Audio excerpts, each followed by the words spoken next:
மகாநதி சீரியல்ல அடுத்த வாரத்துக்கான எபிசோட்ல நம்ம பாட்டி இருந்துட்டு நடந்து வந்துட்டு இருக்கிற போது திடீர்னு மயக்கம் போட்டு கீழே விழுந்துடுறாங்க.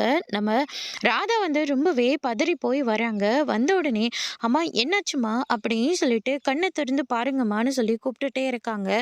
ஆனா பாட்டி வந்து கண்ணை முழிக்கிறதே இல்லை. அதுக்கு அடுத்ததா நம்ம சாரதா எல்லாருமே வராங்க. வந்தோடனே எழுப்பி பார்க்குறாங்க. ஆனா எந்திரிக்கல. அதுக்கு அடுத்ததா முத்துமாலையோட பொண்ணு சிந்துவ கூப்பிட்டு போய் என்ன ஏதுன்னு பாரு போ அப்படின்ற மாதிரி சொல்றாங்க.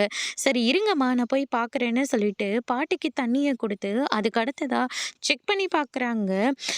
ரொம்ப ஸ்லோவா இருக்கு சுகரு, அதனால தான் மயக்கம் வந்திருக்கு அப்படின்ற மாதிரி சொல்லிடுறாங்க. இதை கேட்டோன்னே அவங்க ரொம்பவே ஷாக் ஆகுறாங்க. பாட்டிக்கு அந்த பொண்ணு மட்டும் பாட்டியை செக் பண்ணாம இருந்திருந்தா இந்நேரம் பாட்டி கண்ணவே முழிச்சிருக்க மாட்டாங்க, ரொம்ப ரிஸ்க் ஆயிருக்கும் அப்படின்ற மாதிரி சொல்லிடுறாங்க.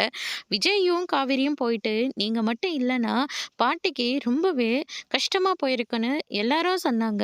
பாட்டியை காப்பாத்தினதுக்காக நான் உங்களுக்கு தேங்க்ஸ் சொல்லிக்கிறேன் அப்படின்னு சொல்லிட்டு நம்ம விஜயும் காவேரியும் வந்து சிந்துவை பார்த்து தேங்க்ஸ் சொல்றாங்க. அதோட இன்னைக்கான பிரம முடிச்சிருக்காங்க. இனி மகாநதி சீரியல்ல அடுத்தடுத்து என்னெல்லாம் நடக்க போகுதுன்றதை வெயிட் பண்ணி பார்க்கலாம். தேங்க்யூ.